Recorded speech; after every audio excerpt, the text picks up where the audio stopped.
শশায় ছটফট ছটফট করতে লাগলেন প্রচন্ড গরমের কারণে।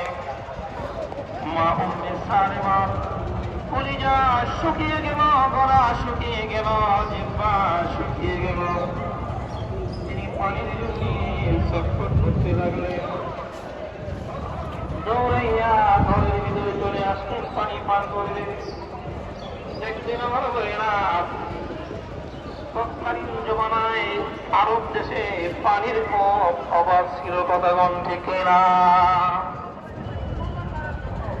হযরতে মা উম্মে সালেমা দৌড়াইয়া ঘরের ভিতরে চলে আসেন।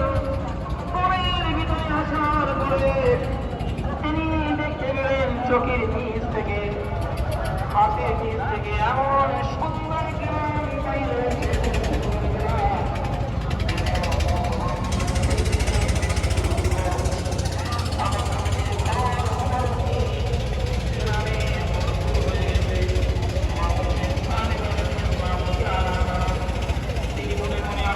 হয়ে গেলে এমন সুন্দর জ্ঞান, এমন সুন্দর পুষ্প আমি উম্মে সালেমা জীবনে কোনদিন আমার নাকের মধ্যে লাগে নাই।